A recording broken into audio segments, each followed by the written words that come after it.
नमस्कार साथियों, दोस्तों आपके अपने चैनल प्रभु यूपीपी में एक बार पुनः स्वागत है। दोस्तों पिछले कई महीनों से हम जिस घड़ी का इंतजार कर रहे थे वो घड़ी अब जो है नजदीक है, या यूं कहूं कि वो घड़ी अब जो है आने को है। और दोस्तों इसी के साथ ही जो है अब वो समय आ गया है जब आपको अपने सपने को जो है साकार करना है। पिछले कई वर्षों से आपका सपना रहा होगा वर्दी पहनने का। अब वो समय आ गया है कि उस वर्दी को पाने के लिए जो है आप पूरी जी जान लगा दो।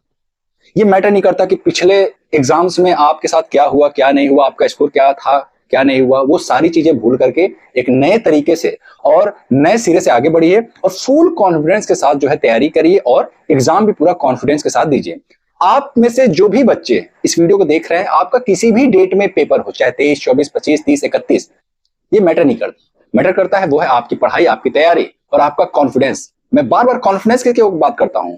जब तक कॉन्फिडेंस नहीं होगा आपके अंदर, आप जो है एग्जाम नहीं निकाल पाओगे। आता हुआ प्रश्न भी गलत हो जाता है जब आपका कॉन्फिडेंस लूज रहता है। इसलिए मैंने बोला कि 2 दिन पहले आपको मॉक टेस्ट लगाना बंद कर देना है।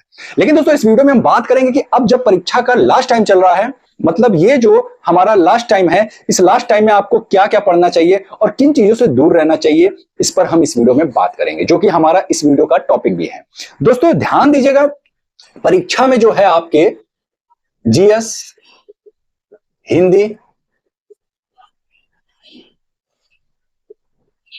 रीजनिंग और मैथ, इन सभी से प्रश्न पूछे जाने हैं। तो दोस्तों आपको बता दूं, सबसे पहले हम जीएस की बात कर लेते हैं कि जीएस में इन लास्ट टाइम में आपको क्या क्या पढ़ना चाहिए और क्या क्या नहीं पढ़ना चाहिए। तो ध्यान दीजिएगा, जीएस में जो जो केवल पढ़ना है मैं उसकी बात कर लूं। पहले सबसे पहले आपको अब से जो है करंट अफेयर लगातार पढ़ना है। डेली बेसिस पे आपको करंट अफेयर पढ़ने हैं। आपने अगर पढ़ लिया तो आपको रिवाइज करना है। क्यों? क्योंकि देखिए करंट अफेयर क्या है कि जब आप इस टाइम पढ़ेंगे तो आपको करंट अफेयर के जो टॉपिक है और जो फैक्ट्स हैं वो भूलेंगे नहीं। ठीक है, तो अभी जो है करंट अफेयर आपको पढ़ना स्टार्ट करना है। साथ ही साथ आपने अगर यूपी स्पेशल नहीं पढ़ा है तो आपको यूपी स्पेशल पढ़ना है। अगर पढ़ लिया तो रिवीजन करना है। इसके अलावा स्टैटिक जीके, ठीक है, स्टैटिक जीके जो है पता नहीं चलता है, लेकिन एक एक नंबर करके ना आपके नंबर को बढ़ा देता है। स्टैटिक जीके में क्या क्या आता है? देशों की राजधानी एवं मुद्राएं, ठीक, भारत के जो कह सकते हैं कि भारत में जो प्रथम महिला, भारत में जो प्रथम पुरुष हैं,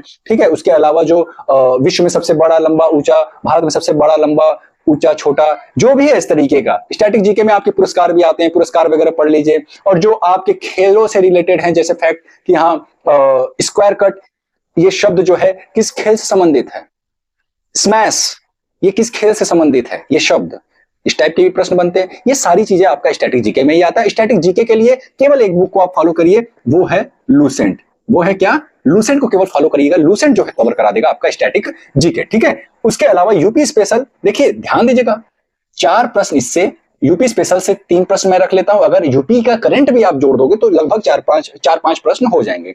करंट अफेयर से आपके जो है 5 से 6 प्रश्न। ठीक है, अगर आप इनको ऐड करें तो 5, 3, 8, 4, 12 हो रहे हैं केवल इनसे। ये केवल 3 टॉपिक से आपके 12 प्रश्न हो रहे हैं। भूल जाओ संविधान, भूल जाओ इतिहास, जो भी है अगर आपने याद किया है, अगर आपने याद किया तो उसको रिवीजन करो।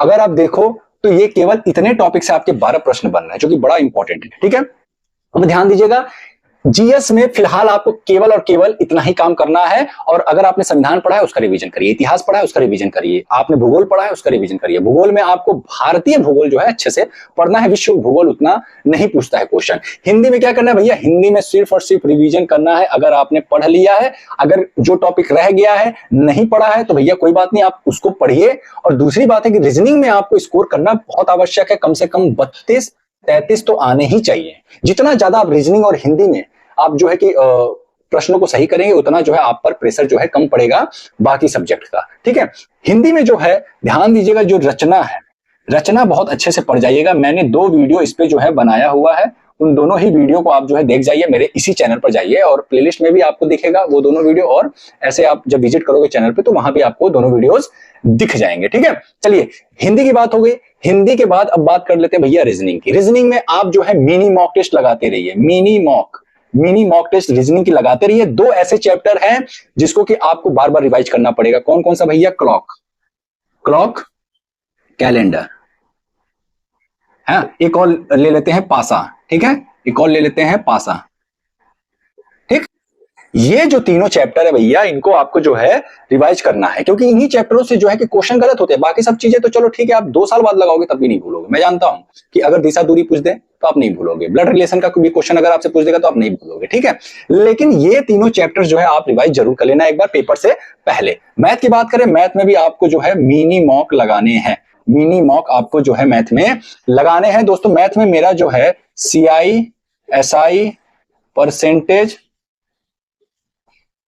ठीक है, प्रॉफिट लॉस, इसके अलावा आपका रेशियो, इसके अलावा आपका चाल दूरी समय, ठीक है। ये इंपॉर्टेंट चैप्टर है जो मैं बता रहा हूं। चाल दूरी समय हो गया, इसी चाल दूरी समय में ही आपका नाव धारा और रेलगाड़ी वाले प्रश्न आ गए, ठीक है।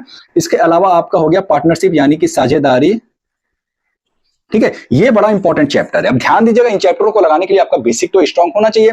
बेसिक का क्या मतलब है कि आपको जो है भिन्न के क्वेश्चन जो है आने चाहिए, और साथ ही साथ जो एलसीएम है ये सारी चीजें आना चाहिए, ठीक है। एलसीएम और आपका जो है भिन्न का जो है जो क्वेश्चंस है वो आपके लगने चाहिए। इसके अलावा वर्गमूल, घनमूल, ये सारी जो बेसिक है। उसके बाद आपका जो सिंप्लीफिकेशन वाला चैप्टर है, सिंप्लीफिकेशन, ये भी मैंने कराया हुआ है, इसको भी देख जाइएगा, ठीक है दोस्तों। इसके अलावा इसमें एक और छूट गया, वो है काम समय, काम समय, ठीक है। काम समय भी जो है आपको रिवीजन करना है अच्छे से, ठीक। ध्यान दीजिएगा, ये जो चीजें मैं बता रहा हूं, ये जो टॉपिक्स बता रहा हूं दोस्तों, यही टॉपिक्स इंपॉर्टेंट है। आप देखो तो एक क्वेश्चन इससे, एक क्वेश्चन इससे, परसेंटेज से 2, प्रॉफिट लॉस से 2, ठीक है। चलो मान लेते हैं परसेंटेज से 1, इससे मान लेते हैं 2, रेशियो से 1, चाल दूरी समय से 2, साझेदारी से 1, 1 1 2 3 5, 5 1 6, 6 2 8, 1 9, एक क्वेश्चन इससे 10 हो गए ना, 10 हुए। इसके बाद जो है 5 क्वेश्चन आपका किससे आ जाएगा, DI से, ठीक है। कितने हो गए, 15 हुए। अब 3 क्वेश्चन बच गए। 3 क्वेश्चन में आपका जो है सिंप्लीफिकेशन प्लस आपका एक क्वेश्चन रहेगा मेंसुरेशन से, और उसके बाद जो है मान के चलिए 2 क्वेश्चन आपका सिंप्लीफिकेशन का हो गया, और मेंसुरेशन जो है, मेंसुरेशन से आपका एक प्रश्न, तो हो गए आपके 18 प्रश्न, और 18 से 20 ही प्रश्न आपके मैथ के पूछे जाते हैं। तो देखिए, आप अगर इतना टॉपिक भी कवर कर रहे हैं, जितना मैंने पढ़ाया हुआ है, ये जितना भी आपको दिख रहा है इतना मैंने पढ़ा दिया है, ये सिंप्लीफिकेशन भी मैंने पढ़ा दिया। तो आप देख रहे हैं कि 1 2 3 4 5 6 7 8 9 10, ठीक है, और 11 12, ये 12 नंबर का जो है मैंने ऑलरेडी अपने चैनल पर पढ़ा लिया। जो भी बच्चा देखेगा उसके 12 नंबर बिल्कुल फिक्स हो जाएंगे, ठीक है।